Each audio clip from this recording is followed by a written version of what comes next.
Who is Jarrell Lomax, formerly known as Marquise Lomax, after Nick Cannon took his name? We'll get into depths with this, why this child feels like he's entitled. I couldn't tell you what exact day this kid's birthday, but I know his mother lied about her aborting this kid. She went through the whole process of telling me she went to the doctor, stayed out of work because she needed to heal up to be able to go back to work at the Pink Slip, which was a strip club. Marquise's mother was my prostitute. And she already knew in the beginning that I already set a goal of not having any kids at all with her because of her abusive ways. I was so tired of experiencing bad females and their upbringing by their mothers. At 21, I got married, knowing that Marquise was on the way.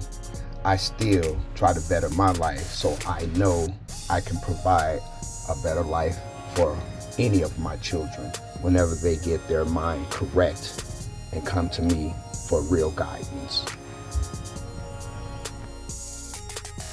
After Marquise was born, I tried to make some type of amends of being in his life, but his mother started going the gay route and became a homosexual, sucking on women. This is when I knew this boy was up shit creek. So knowing that, I still came and visited him. And during that time, I had a threesome with his mother. She pulled me to the back with her and her friends. We had sex. 4 years later, I found out that it's a little girl named Markel. Later on, Marquise was in the kindergarten going to the Peabody elementary school. I used to try to come over and see him while he went to school, while they lived in apartments across the way. And she wanted me to take Marquise, and I told her, yeah, I'll take Marquise, because it looked like she was having problems, because at that time, the little girl Markel was taught that Jackie, the bulldagger, was her daddy. And I didn't want no parts of that. That was a part of retardation that I could never deal with or something like that. So I told her no, and she got mad and didn't let me keep Marquise. So around about, I guess, middle school, Marquise was going to Stevenson Middle. And I used to come up there, St. Louis, and try to visit, go out to eat, stuff like that or whatever, just spend some type of time. Not saying I'm a great father, nothing like that or anything, but I actually came to his games that he said I never did. So I guess around about the age of 15, kids started getting rebellion and stuff like that. His mother gave me a call and tell me that, hey, he's going outside after I go to work at 10:30. So I told the boy, she told me, could I talk to the boy to, keep him in so he can be safe. So I did, but I had a premonition that day. And I told him, I said, boy, you better stay in, because somebody looking to shoot you after 11 o'clock. And I was dead serious.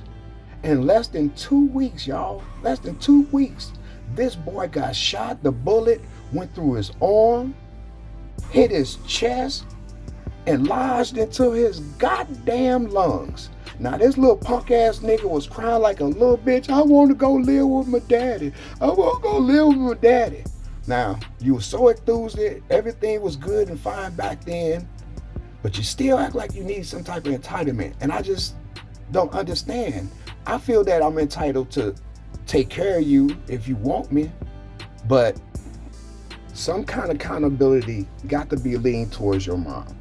Your mom allowed a lot of shit. Your mom lied in the beginning. I try to do my best by doing what I'm supposed to do as a man by bettering myself. Whatever the fucking decision that your mother made and had you going through, such as being beat on in the shelter and had to run out that motherfucker because the people was finna take y'all away from her while she was in the shelter beating on y'all. I try to save you from all that, but you're not entitled for me to kiss your ass or to beg you for any motherfucking thing. I don't need shit from you. And just because you supposed to be my son, no, and you here or whatever, that don't mean shit. This bitch lied just to even get you here. So you supposed to be dead. This bitch lied to me. And I was just a good nigga to take on a responsibility to do what I supposed to do for the father.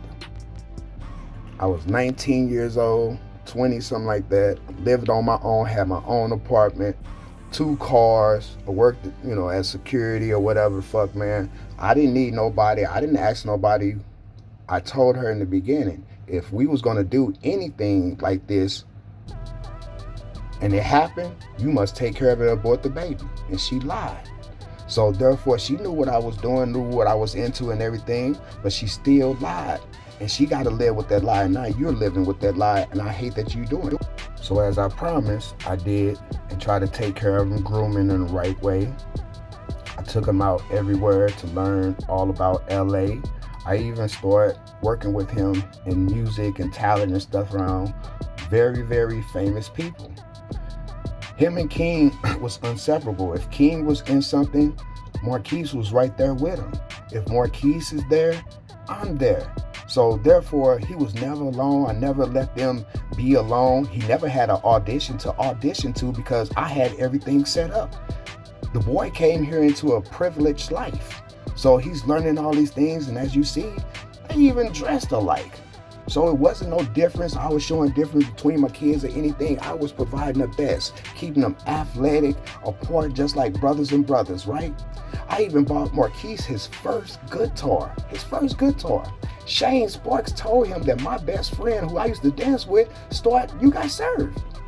And when we started getting good, the Gibson Theater, oh my God, man, we start really moving on up. He's singing with Stevie Wonder, singing for Stevie Wonder. I'm putting him out there so he'll be able to, learn the business. We was learning the business, meeting very, very important people. His little brother even got him on the red carpet. You see me right there in the shadow. I'm with my family, but he's right there on the red carpet. A big rigging name event with all these stars right here. And this, I have not seen that boy been on stage yet since I have got him. And if you look at this picture right here, look in the crowd, Marquise is standing right behind Stevie Wonder, right along with his brother there. Yeah. So when somebody talking about they entitled and all this shit, and you bite the hand that feeds you, and I put you out there so you can be right by my side as my son, even though you're not my junior, because your mama named you after 2 other men. You see what I'm saying? Marquise. That's not my name. So therefore, you feel bad about yourself. And you should feel bad because you were trying to take something out that your mother did on me. And I tried to show you the best life when you came here to LA. Now look at this picture here. He's standing big right next to a homosexual.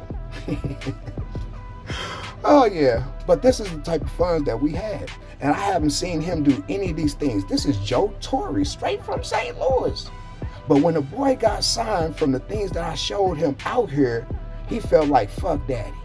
And right on his back is that guitar, that first guitar I bought him. And I came out here when he got signed, I supported him. This is the picture when he got signed. I tried to get him to do right.